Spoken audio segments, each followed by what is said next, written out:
Welcome again. Today's lecture is about basic terminologies used in accounting.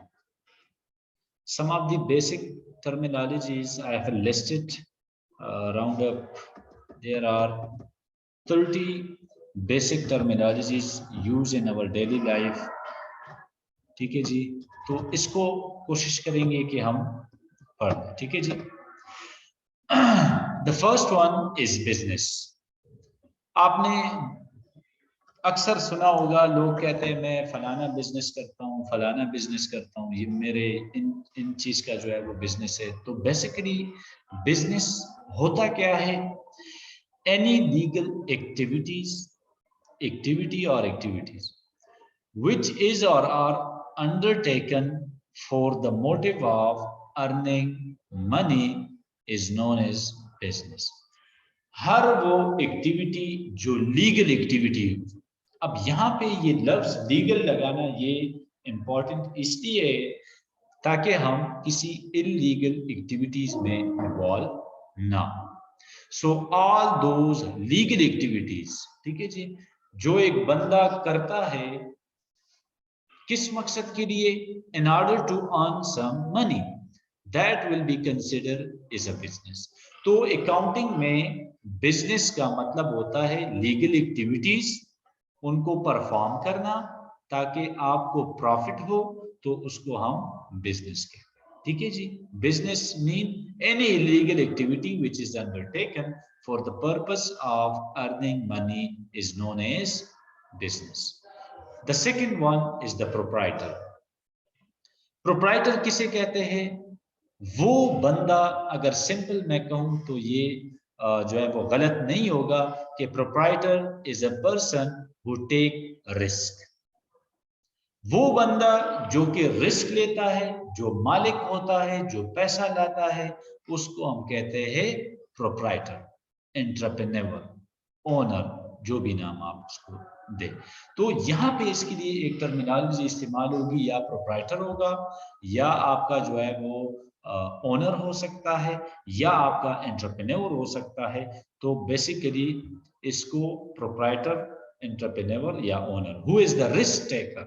जो risk लेता है. और जो बंदा रिस्क लेता है तो वो वाहिद वो बंदा उसी का अजर भी होगा, प्रॉफिट और लॉस में हिस्सा भी उसी को मिलेगा. ठीक है जी. The third one is the transaction. What is transaction? Dealing between two or more than two person or parties. ठीक है जी. दो या दो से ज्यादा बंदों के दरमियान अगर कोई गिव एंड टेक कंसेप्ट है, that will be considered as the transaction. उससे पहले हमने ट्रांजैक्शन का, अकाउंटिंग ट्रांजैक्शन का पूरा एक साइकिल जो है वो हमने पढ़ लिया है. ठीक है. तो ट्रांजैक्शन कहते हैं लेन देन को, जिसमें एक बंदा जो है वो कोई चीज ले रहा होता है तो दूसरी तरफ जो है वो दूसरा बंदा कुछ दे रहा होता है, यानी कि गिव एंड टेक कंसेप्ट होता है. ठीक है जी. तो ट्रांजैक्शन को आप डिफाइन कर सकते हैं कि any dealing between two or more person for goods or services which affect the financial position as well. ठीक है जी. तो उसको हम जो है वो कह सकते हैं ट्रांजैक्शन. बट याद रखें, ट्रांजैक्शन जो भी होंगी it should be measured in term of money. ठीक है जी. जो भी आप करेंगे तो इसको, इसकी मेजरमेंट जो है वो मनी में होना जरूरी है. ठीक है जी. वाउचर. What is voucher?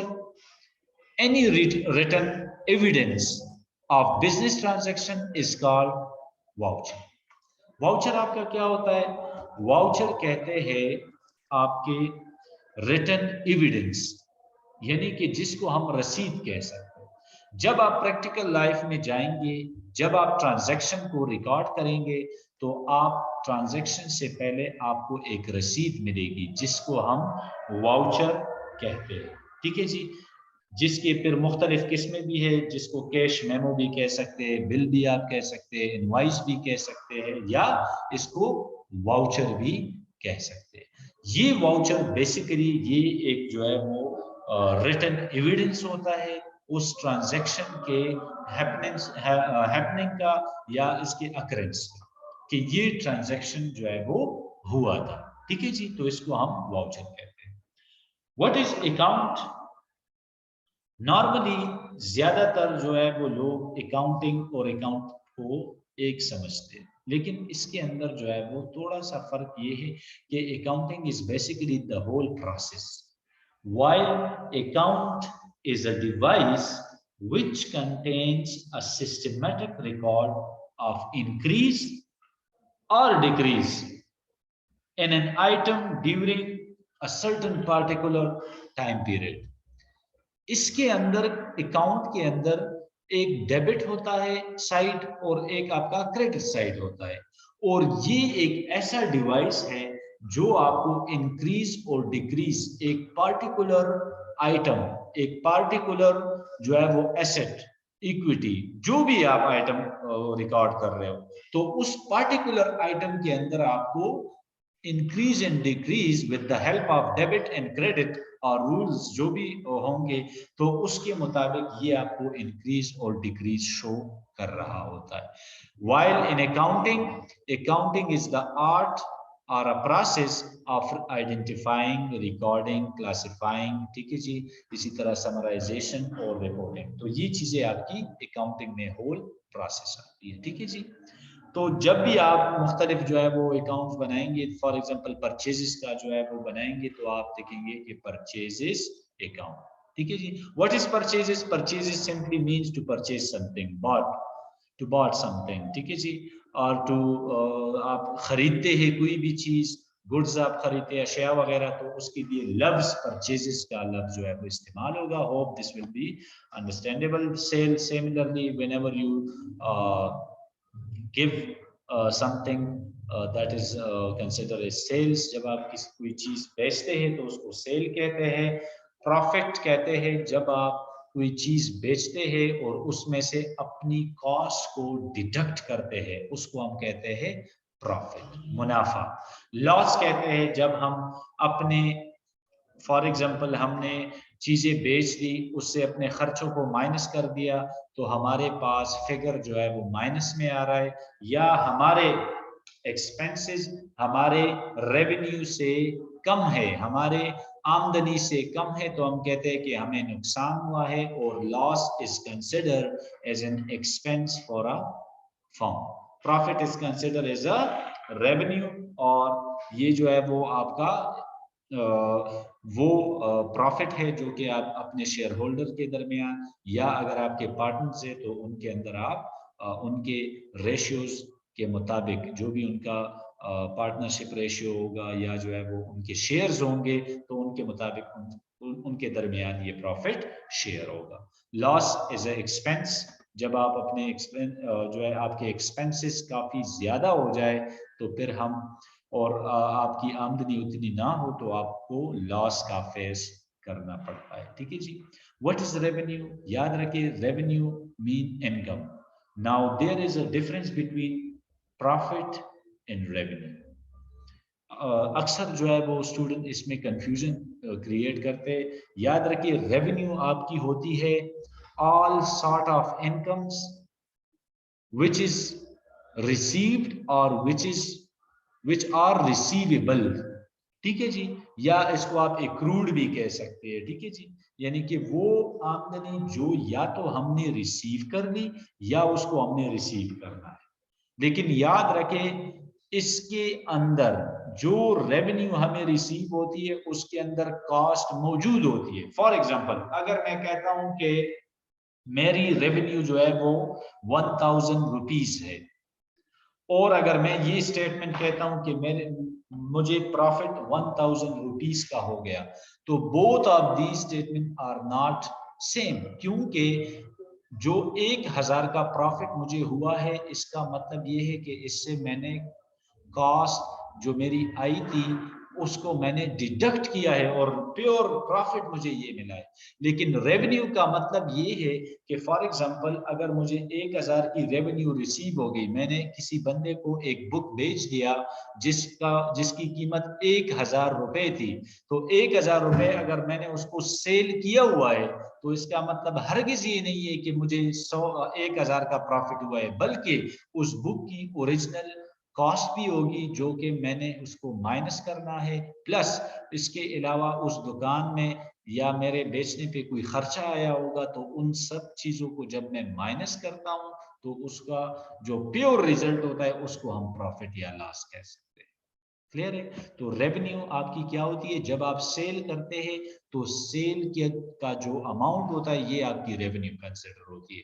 फिर उससे जब आप expenses, direct indirect expenses, tax वगैरह जो सारी चीजें आप निकालते हैं तो फिर आपको बच जाता है प्रॉफिट या ग्रॉस प्रॉफिट या नेट प्रॉफिट या जो है वो नेट लॉस और ग्रॉस लॉस। ठीक है, आपको आपके सामने आ जाता है। ठीक है जी, तो revenue is the collection of amount जो कि आप कलेक्ट करते हैं आफ्टर सेल। ठीक है जी। 11 नंबर है trade discount in case discount. Trade discount कहते हैं तिजारती डिस्काउंट। फॉर एग्जांपल, आप एक लैपटॉप आप खरीद रहे हैं, ठीक है जी, जिसकी कीमत है 1,00,000 रुपए। ठीक है जी, लिस्ट प्राइस उसकी है 1,00,000 रुपए, लेकिन आप थ्रू नेगोशिएशन आप उसको उसके साथ डीलिंग कर रहे होते और आप उसको आमादा करते हैं कि भाई आप मुझे 10% जो है वो ट्रेड डिस्काउंट अलाउ कर दें। तो ट्रेड डिस्काउंट याद रखे, आपको फॉर एग्जांपल अगर वो बंदा दे देता है 10% डिस्काउंट पे, तो वो चीज या वो लैपटॉप आपको 90,000 रुपए पे पड़ता है। तो आपने 90,000 की रिकॉर्डिंग ही करनी होगी जब आप प्रैक्टिकल न्यूमेरिकल आप करेंगे। ठीक है जी, यहाँ पे चूंकि ये बेसिक टर्मिनोलॉजीज है तो यहाँ पे आपने समझना है कि ट्रेड डिस्काउंट जो है वो तिजारत के वक्त की जाती है। एक लिस्ट प्राइस होता है और उसी लिस्ट प्राइस में जरूरी नहीं है कि वो लिस्ट प्राइस में जो प्राइस हो वही आपको जो है वो दे, उसमें जो छूट आपको मिलती है उसको हम कहते हैं ट्रेड डिस्काउंट। अक्सर आपके सामने मेडिसिन वाले लोग आते हैं, ठीक है जी, मेडिसिन वाले एक लिस्ट उनके साथ होती है, तो मुख्तलिफ जो है वो मेडिसिन पड़े होते हैं, उनकी लिस्ट प्राइस भी होती है। तो वो कभी भी आपको लिस्ट प्राइस पे नहीं देते बल्कि एक और कास्ट आपके लिए लगाते हैं और प्राइस आपके लिए सेट करते हैं, जिसमें आपको 20%, 25%, 30 या 35 और समटाइम मोर देन 50% भी आपको जो है वो डिस्काउंट मिल जाता है। So that discount is consider is your trade discount. But remember, in accounting, we will not record trade discount. There will be no entry for the trade discount. Ultimate जो effect आएगा बस उसको exactly वही आप जो है वो mention कर ले, लेकिन ट्रेड डिस्काउंट की किसी किस्म की एंट्री हम अकाउंटिंग के अंदर नहीं करते। ठीक है जी। कैश डिस्काउंट क्या है फिर? कैश डिस्काउंट इज अलाउड और रिसीव्ड। कैश डिस्काउंट दो तरीके, या तो आप किसी को अलाउ करेंगे या जो है वो कोई आपको अलाउ करेगा जिसको यानी कि आप रिसीव करेंगे। ठीक है जी। और ये क्या किस मकसद के लिए? प्रॉम्प्ट पेमेंट करने के लिए। फॉर एग्जांपल, मैंने एक प्रोडक्ट आपको बेच दी जिसकी कीमत मैंने आपको लगा दी 1,000 रुपए। ठीक है जी। अब मैंने आपको कर्ज पर ये चीज बेच तो दी, लेकिन मुझे पैसों की जरूरत पड़ गई। मैं आपको कहता हूं कि अगर तो आप ये 1,000 रुपए मुझे 10 दिनों के अंदर आप देते हैं ना, तो मैं आपको फॉर एग्जांपल 2% डिस्काउंट जो है वो दूंगा। इस 2% डिस्काउंट को जब मैं क्यों दे रहा हूं उसको, ताकि वो पेमेंट मुझे जल्दी करे, प्रॉम्प्ट पेमेंट करने के लिए, रिकवरी को तेज करने के लिए। यानी कि जो प्राइस पहले डिसाइड हुआ, यानी कि उससे पहले हमने ट्रेड लिस्ट जो है वो लगाया था, ठीक है, सॉरी, एक लिस्ट था जिसमें प्राइस 1,000 थी, उसको हमने 1,000 के बजाय हमने 900 पे ले लिया या जो भी उससे कम हमने ले लिए। ठीक है जी। तो उसके बाद वो आइटम अगर वो कर्ज पर लेता है और हमें नीड होती है कि हम उस कैश को रिसीव करें, तो उस पेमेंट को जल्दी रिकवरी करने के लिए हम एक और डिस्काउंट हम उनको दे सकते हैं जिसका नाम होगा कैश डिस्काउंट। और याद रखें, कैश डिस्काउंट अगर आपने अलाउ किया है तो ये आपका एक्सपेंस है, अगर आपने कैश डिस्काउंट को रिसीव किया है तो ये आपके लिए अ टाइप ऑफ रेवेन्यू है और फायदा है आपके लिए। ठीक है जी, फायदा आप क्रेडिट करेंगे और यहाँ पे कैश डिस्काउंट अगर अलाउड किया है तो ये आपका डेबिट होगा। ठीक है जी, आगे जाके ये डेबिट और क्रेडिट इंशाल्लाह आपके सामने हम जो है वो डिस्कस कर लेंगे, तो फिर आपके लिए ये क्लैरिफाई हो जाएगा और इसकी एंट्रीज भी हम करेंगे। बहरहाल यहाँ पे आपने जस्ट इन टर्मिनोलॉजीज को समझना है कि cash discount is use for prompt payment, trade discount ये आपका लिस्ट के ऊपर जो है वो जो प्राइजेस होते हैं उनके अंदर आपको दी जाती है, और कैश डिस्काउंट रिकवरी को तेज करने के लिए हम देते हैं। ठीक है जी। 13th one is commission. Commission either be received or paid. Commission या तो आप रिसीव करेंगे या जो है वो आप पे करेंगे। अगर आप रिसीव कर रहे हैं तो ये आपकी रेवेन्यू है, आप कमाई कर रहे हैं, और अगर आप पे कर रहे हैं तो ये आपका एक्सपेंसेस है। ठीक है जी। The 14th one is account receivable और account payable. अक्सर ये लफ्ज हमारे सामने आ जाते हैं, अकाउंट पेएबल और अकाउंट रिसीवेबल। तो याद रखें, अकाउंट रिसीवेबल लफ्ज तब हम इस्तेमाल करेंगे जब हमने किसी बंदे से पैसे लेने होंगे। और ये पैसे हम क्यों लेंगे?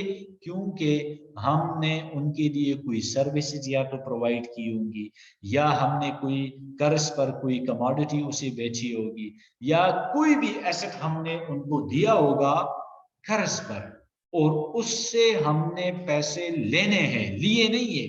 जब ले लेंगे तो वो ऑटोमेटिकली कैश में आ जाएगा। जब लिए नहीं है और हम जो है वो उनसे लेंगे तो इसको हम अकाउंट रिसीवेबल के टाइटल से हम क्या करेंगे? दर्ज करेंगे। ठीक है जी। द 15 वन जो है वो अकाउंट पेएबल है। अकाउंट पेएबल क्या है? जब हमने किसी बंदे से कर्ज पर, उधार पर चीजें खरीद लिए तो हमारे ऊपर एक लाइबिलिटी बढ़ती है, हमारे ऊपर जो है वो एक वाजिबात आ जाते हैं कि हमने उनको पेमेंट करनी है। ठीक है जी, we are suppose to pay him. ठीक है जी, क्योंकि हमने क्रेडिट पर उनसे सौदा खरीदा है। तो अगर हमने उनसे कोई चीज, कोई प्रोडक्ट हमने खरीदी है, then we are liable to pay him. So whenever you are liable to pay someone or you make purchases on credit, you have to use the word account payable. ठीक है जी, and account payable is considered as your liability. ठीक है जी। Thank you so much. If you have any question, और बाकी जो है terminologies इंशाल्लाह इसको नेक्स्ट वीडियो में कवर करेंगे।